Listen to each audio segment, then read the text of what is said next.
শাওয়ালুল মুআজ্জম শরীফের প্রথম জুমা।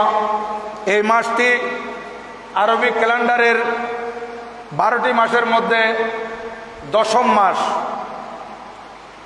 আর 2টি মাস আছে জিলকদ জিলহজ, তারপর বছর শেষ হবে, নতুন আরবি বছর শুরু হবে।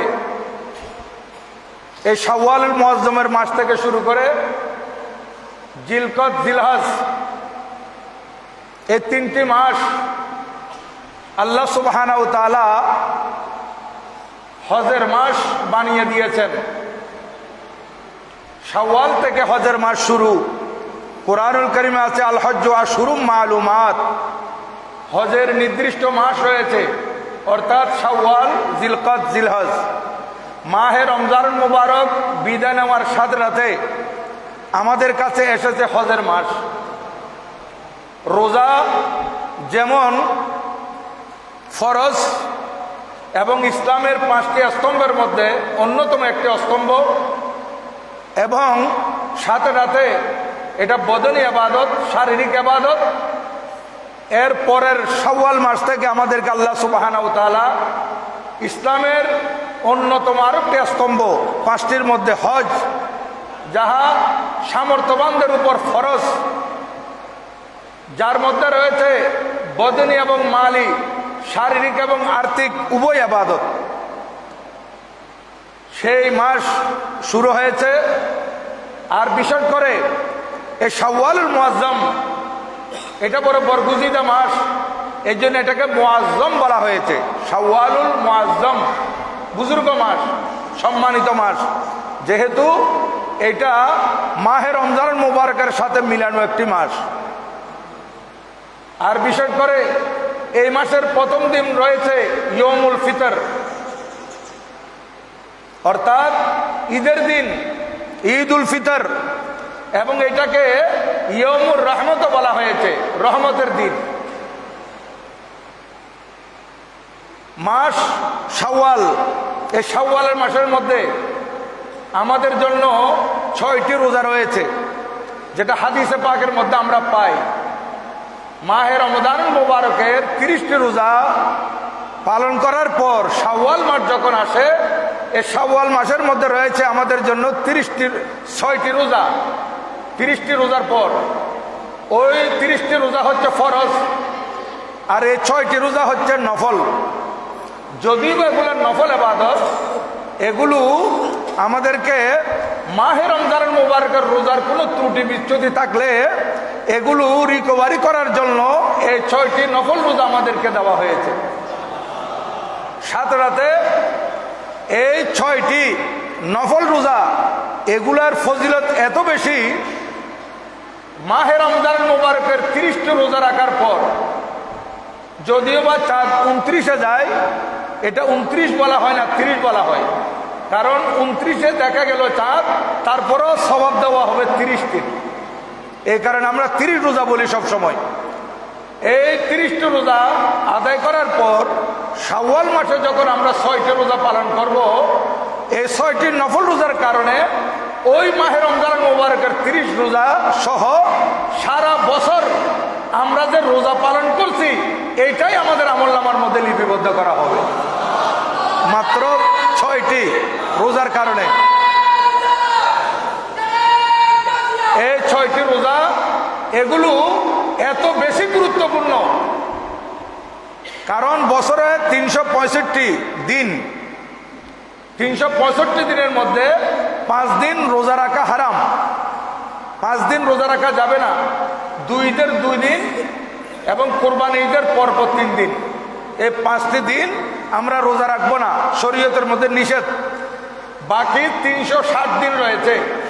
তাহলে আল্লাহ সুবহানাহু ওয়া তাআলা কোরআনুল কারীমে ইরশাদ করেন, মান জাআ বিল হাসানাতি ফালাহু আশরু আমসালিহা, যে ব্যক্তি একটি পুণ্যের কাজ করবে তাকে দেওয়া হবে তার 10টি পুণ্যের সওয়াব, সেই পরিমাণ 10টি ফজিলত তার কাছে আসবে।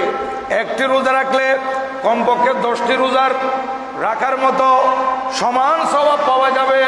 তাহলে বুঝা গেল যে ব্যক্তি একটি ভালো কাজ করবে তাকে যদি 10টি ভালো কাজের স্বভাব দেওয়া হয়, তাহলে একটি রোজার মধ্যে আমরা 10টি রোজার স্বভাব পাচ্ছি।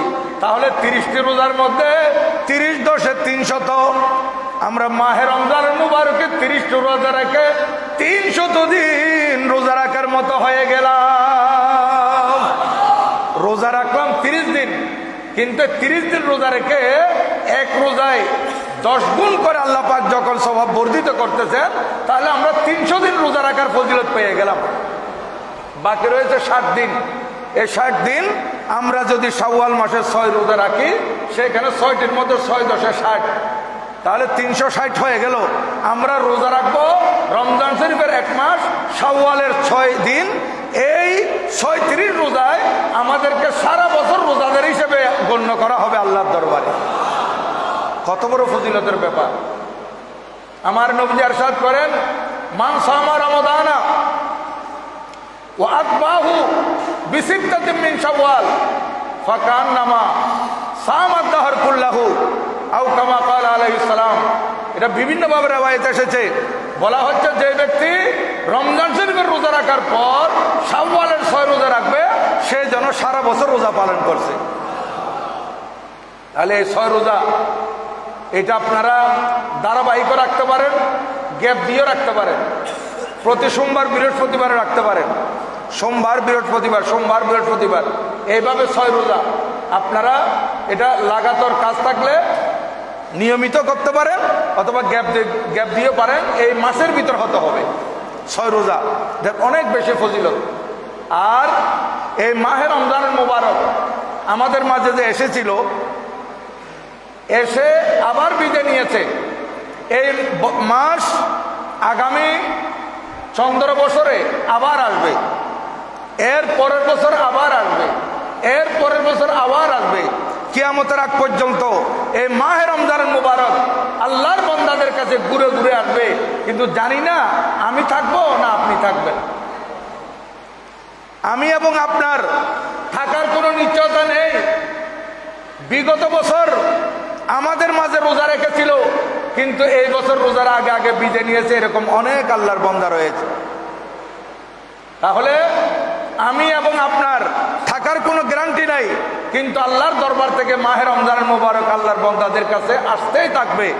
কিন্তু মাহে রমজানের মোবারক যদি আমরা আবার পাই, আল্লাহ সুবহানাহু ওয়া তাআলা আমাদের হায়াত দরাজ করে দেন, লম্বা করে দেন, এই রোজা যদি আমরা আবার পাই, এই রোজার মধ্যে ইবাদত বন্দেগী, রোজা পালন করা, কোরআন শরীফ তেলাওয়াত করা, সদকা খায়রাত করা, তারাবি পড়া, তাহাজ্জুদ আদায় করা, কিয়ামুল লাইল করা, এইভাবে যে ইবাদত বন্দেগী আমরা করতে পারি, তাহলে এই বছর রোজা রেখে যারা দুনিয়া থেকে চলে গেছে তাদের থেকে আগামী বছর আমরা আরেকবার যদি মাহে রমজানের মোবারক পাই, সে ইবাদতের কারণে এই বছর যিনি ইন্তেকাল করেছেন ওনার থেকে আমাদের ইবাদতের ফজিলত 500 বছর এগিয়ে যাবে, যেটা আমি আপনাদের খেদমতে হাদিসে পাক থেকে বলেছিলাম।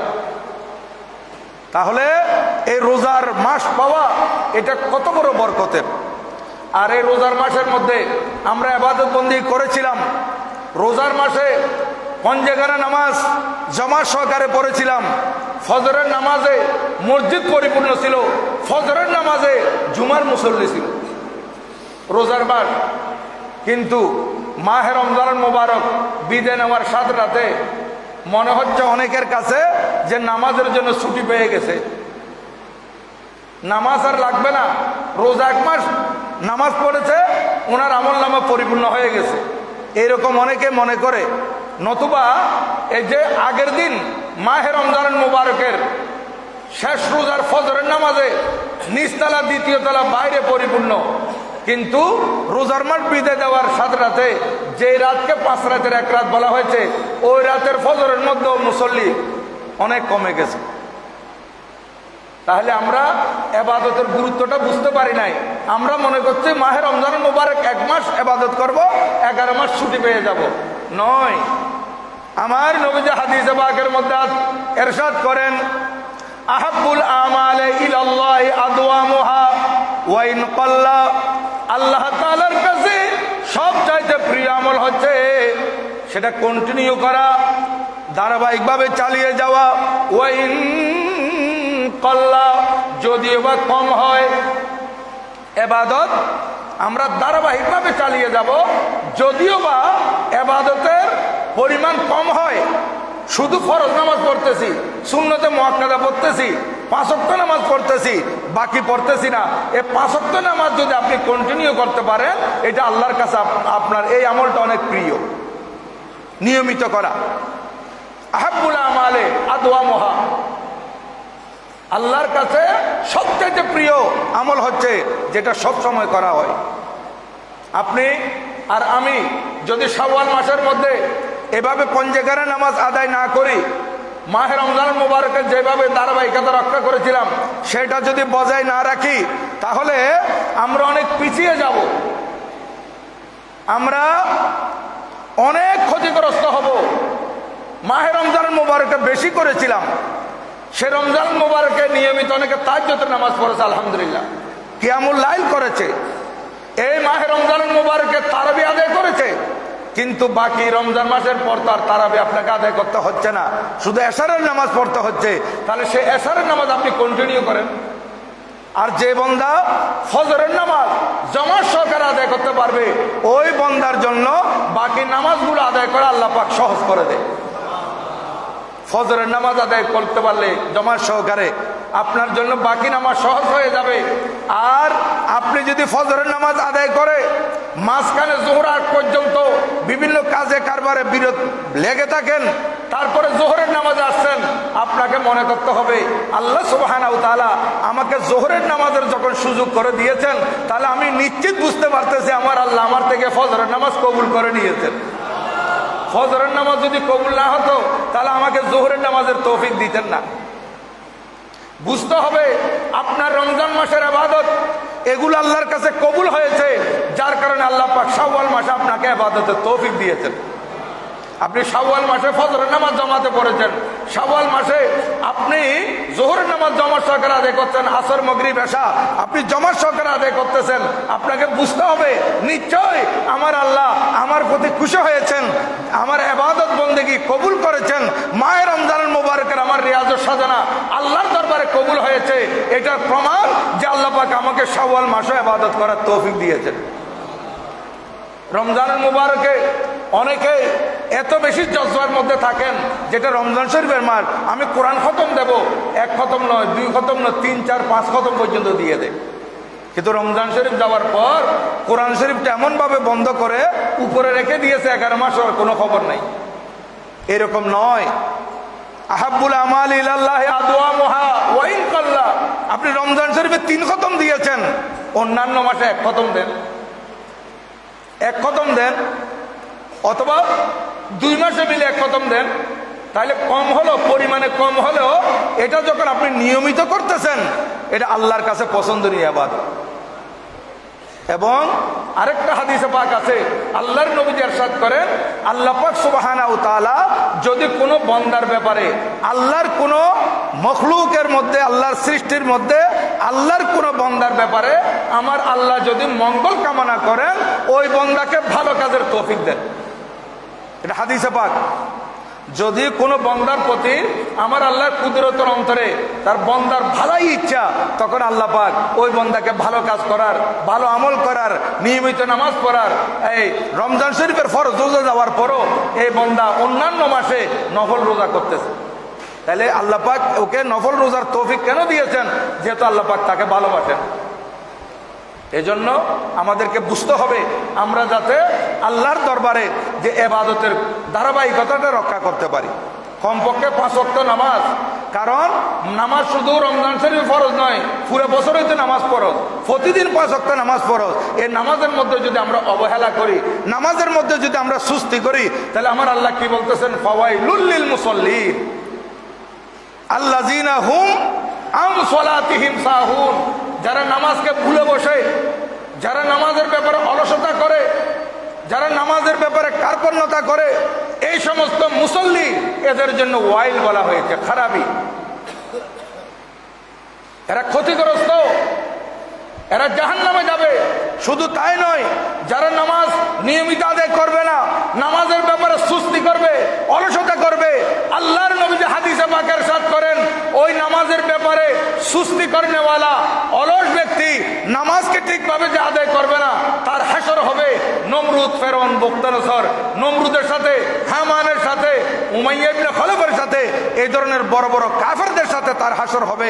তাহলে আমরা তো এটা কোনো সময় কামনা করি না, কোনো কাফেরের সাথে আমাদের হাসর হোক, এটা আমরা চাই না। আমরা সবসময় চাই আমাদের হাসরটা আমাদের সাইয়েন্সের শ্রীপুরের সাথে হোক, আমাদের হাসরটা গৌসে পাক রাদিয়াল্লাহু তাআলার সাথে হোক, আমাদের হাসর জিন্দাবাদ, আমাদের হাসর আল্লাহর প্যারা মাহবুবের সাথে হোক। এটা যদি আমরা কামনা করি, তাহলে কোন মুসলমান নামাজের ব্যাপারে অলসতা করতে পারে না।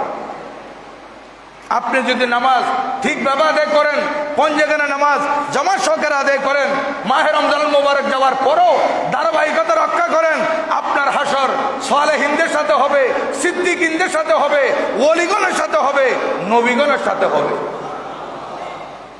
আর যদি আমরা এই ব্যাপারে কোনো ধরনের অলসতা করি, তাহলে বুঝতে হবে আমার নসিব খারাপ। আমি মনে হয় আল্লাহর প্রিয় বান্দাদের সাথে আমার হাসর হবে না। আমি কেন সুস্তি করতেছি, আমি কেন অলসতা করতেছি, নামাজের ব্যাপারে আমি কেন উদাসীন? আমি তো দুনিয়াবি ব্যাপারে খুব সব কিছু বুঝি, দুনিয়ার ব্যাপারে সব কিছু আমার বুঝে আসে। কোন পথে চললে, কিভাবে চললে আমার টাকা ইনকাম হবে, কিভাবে চললে আমি স্বাবলম্বী হব, কিভাবে করলে আমার ব্যবসা এগিয়ে যাবে, এ সব তো আপনি বুঝতেছেন।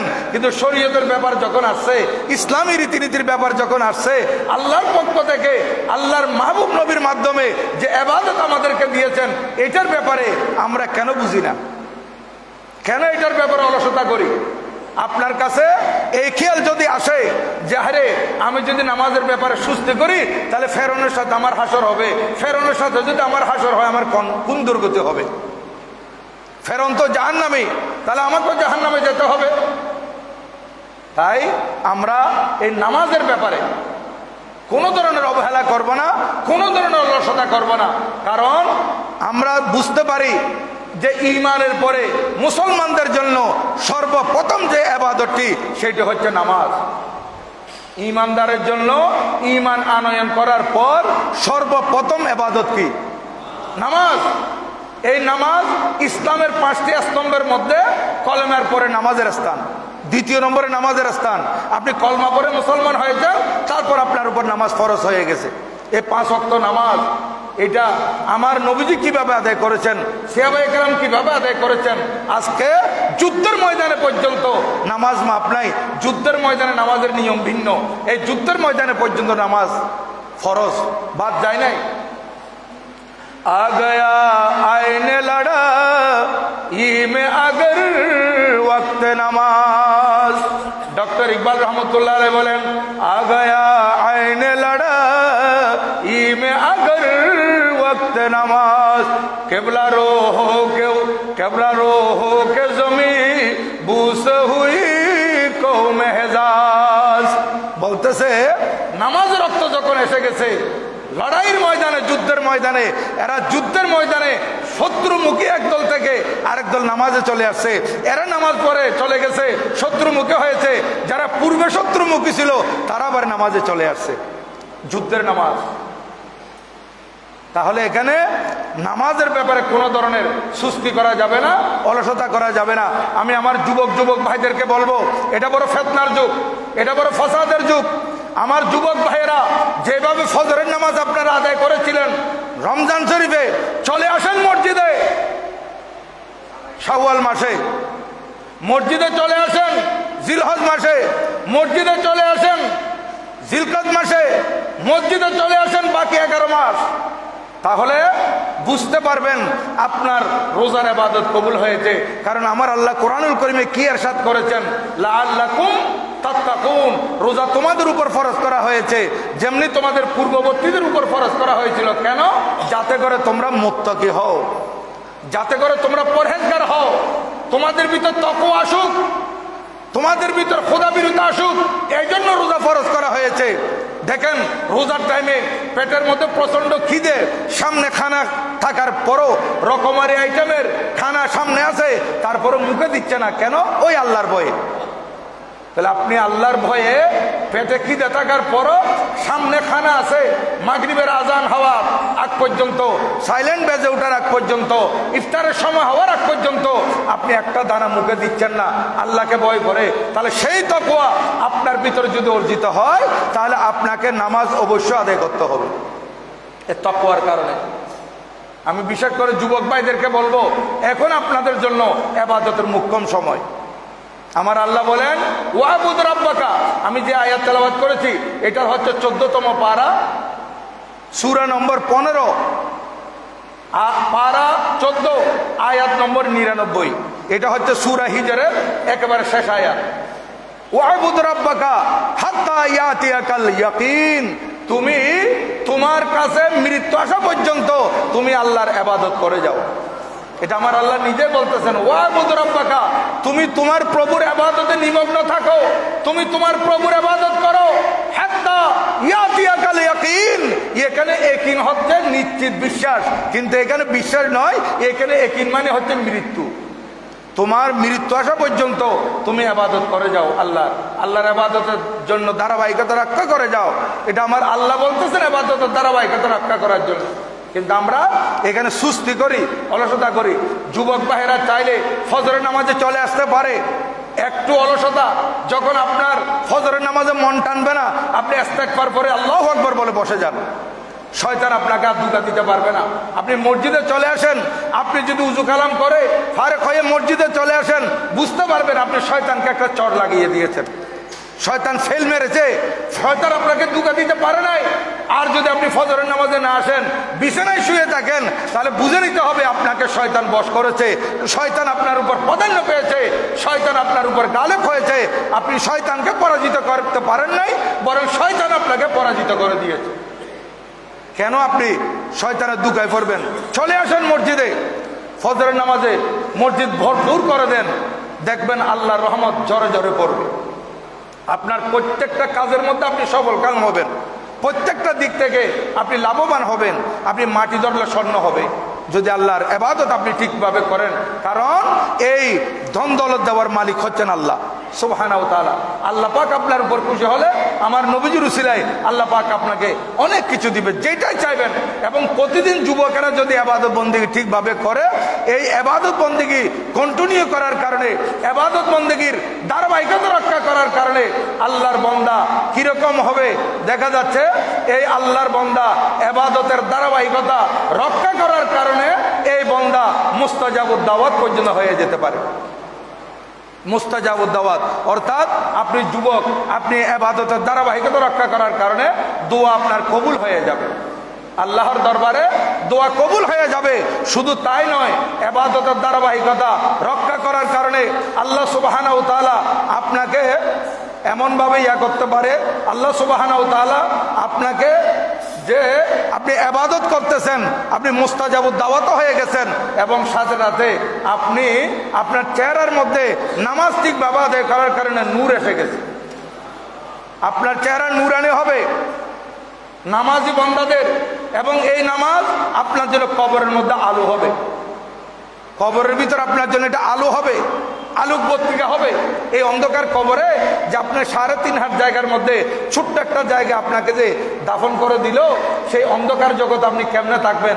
এই যে দুনিয়ার মধ্যে নামাজ আদায় করেছিলেন, এই নামাজগুলা আপনার জন্য নূর হয়ে যাবে, কবরের ভিতর আলো হয়ে জ্বলে উঠবে। তাই আমি আপনাদের খেদমতে আরজ করব, আমার যুবক ভাইয়েরা, আপনারা প্রত্যেকে এই ইবাদতের ধারাবাহিকতা রক্ষা করেন, তখন দেখবেন এই ফিতনার যুগে আল্লাহ পাক সুবহানাহু ওয়া তাআলা আপনাদের প্রতি দয়া করবেন এবং আপনারা বিপদগামী হওয়া থেকে রক্ষা পাবেন। এখন আমাদের এই সময়ে আমি দেখতেছি বড় ফিতনার যুগ, আমাদের যুবক যুবতী ভাই বোনেরা তাদের চরিত্র রক্ষা করাটা বড় কঠিন হয়ে দাঁড়িয়েছে। এই সময়ে নিজের চরিত্রের হেফাজত করা, হাদিসে পাকের মধ্যে আছে, নবীজি ইরশাদ করেন, আমি কি তোমাদেরকে তোমাদের মধ্যে উত্তম ব্যক্তি কারা সেই সম্পর্কে বর্ণনা করব না? আলা উনাব্বিউকুম বিখিয়ারিকুম, আমি তোমাদের মধ্যে সবচাইতে উত্তম ব্যক্তি কারা এই সম্পর্কে আমি কি বলবো না? সাহাবায়ে কেরাম বলেন কালু বলা ইয়া রাসূলুল্লাহ, হ্যাঁ হ্যাঁ বলবেন। আমার নবীজি বলেন খায়রুকুম আহসানুকুম আমালা, তোমাদের মধ্যে খায়রুকুম আহসানুকুম খুলুকা। এক রাওয়ায়াতের মধ্যে বলতেছেন তোমাদের মধ্যে সবচাইতে উত্তম ব্যক্তি ওই ব্যক্তি যার চরিত্র সুন্দর। চরিত্র সুন্দর ব্যক্তি আপনার সবচাইতে উত্তম ব্যক্তি, আর চরিত্র নেই তার কাছে কিচ্ছু নেই। এই জন্য বাতিল ফেরকারা দেখেন এদের কাছে চরিত্র নেই কেন? যেহেতু এদের কাছে ঈমান নাই। চরিত্র থাকে কার কাছে? আখলাক সুন্দর কাদের থাকে? যাদের কাছে ঈমান আছে। ঈমানদার বান্দাদের কাছে আখলাক আছে। কিন্তু যারা বাতিল ফেরকা, যারা নবী ওলি শানে বেয়াদবি করে, দেখবেন এরা বিভিন্ন অপকর্মের মধ্যে লিপ্ত হয়ে ধরও পড়তেছে। এগুলা কেন করতেছে? যেহেতু এরা উত্তম মানুষ নয়, এরা ঘৃণিত মানুষ, বাতিল ফেরকারে নিকৃষ্ট মানুষ। আর আপনারা আহলুস সুন্নাত ওয়াল জামাতের অনুসারী, আপনারা হচ্ছেন উত্তম মানুষ যেহেতু আপনাদের চরিত্র সুন্দর। আর এই সময়ে নিজের চরিত্র সুন্দর রাখাটা বড় কঠিন হয়ে গেছে। আপনারা যদি চরিত্র সুন্দর করতে চান, আপনারা সুন্নি মুসলমান 5 ওয়াক্ত নামাজ জমা সহকারে পড়েন, আল্লাহ পাক আপনাদেরকে চরিত্র সুন্দর রাখবেন এবং সুন্দর রাখার তৌফিক দিবেন। বর্তমানে যে টিকটক যেগুলো চলতেছে, আমি নিজেও লিখেছি ফেসবুকের মধ্যে এবং আজকেও বলতেছি স্পষ্ট ভাষায়, এখানে যদি প্রশাসনের কোনো ভাই থাকেন, উপরস্থ কোনো লোকজন থাকেন, সরকারি বেসরকারি যাদের কাছে ক্ষমতা আছে, এরকম ব্যক্তি যদি থাকেন, আমি আবেদন করব যে টিকটকের মধ্যে যেই সমস্ত ছেলেমেয়েরা, যুবক যুবতীরা টিকটক থেকে টাকা ইনকাম করার জন্য ইভেন নামাজ নিয়ে পর্যন্ত ওখানে মস্কারা করতেছে, টিকটকের মধ্যে ইবাদত বন্দেগী নিয়ে পর্যন্ত ঠাট্টা মশকারি করতেছে, টিকটকের মধ্যে বিভিন্নভাবে কুফরি কাজকর্ম করতেছে এবং বেহায়াপনা নির্লজ্জতা তো আছেই। এগুলা যদি এইভাবে চলতে থাকে তাহলে আমার আপনাদের সন্তানের চরিত্র ঠিক থাকবে না। এগুলা যদি ঠিক রাখতে হয় আমাদেরকে জোর প্রতিবাদ করতে হবে। এই ফেসবুকের মধ্যে আমরা প্রতিবাদ করেন, টিকটকের মধ্যে প্রতিবাদ করেন যে আমরা এগুলা চাই না। এই ধরনের টিকটক যেগুলো দ্বারা আমার সন্তানের চরিত্র নষ্ট হবে, আমার ছেলে আমার মেয়ে নিজের চরিত্র হেফাজত করতে পারবে না, এই ধরনের টিকটক আমরা চাই না। ইভেন ঈমান ইসলাম নিয়ে পর্যন্ত, কোরআন শরীফ তেলাওয়াত নিয়ে পর্যন্ত, নামাজ নিয়ে ঠাট্টা মশকারি করতেছে, সালাম নিয়ে ঠাট্টা মশকারি করতেছে, কিয়াম মিলাদ দরুদ সালাম নিয়ে ঠাট্টা মশকারি করতেছে টিকটকের মধ্যে। সম্পূর্ণ হারাম, ঈমান নষ্ট হয়ে যাচ্ছে তাদের কিছু অল্প দুনিয়ার টাকার জন্য। আপনি যে 70 বছর 80 বছর 90 বছর বাঁচবেন এটার কোনো গ্যারান্টি আছে? কেন এগুলো করা হচ্ছে? এগুলো তো বিদেশিদের কাজ, মুসলমানের ছেলেরা কেমনে করতে পারে এগুলা? তাই আমি সরকারের কাছে অনুরোধ করবো, আপনাদের মধ্যে যারা এই সামর্থ্যবান আছেন এই পর্যন্ত পৌঁছার, আপনাদের প্রতি আমি সব অনুরোধ করতেছি এগুলোর ব্যাপারে আপনারা একটু সোচ্চার হন। এগুলোর ব্যাপারে সোচ্চার হয়ে আপনার একটা লেখনীর কারণে, আপনার একটা বক্তব্যের কারণে যদি টিকটকের বেহায়াপনা বন্ধ হয়ে যায়, আপনি জাহাদের সওয়াব পাবেন, জাহাদের সওয়াব পাবেন।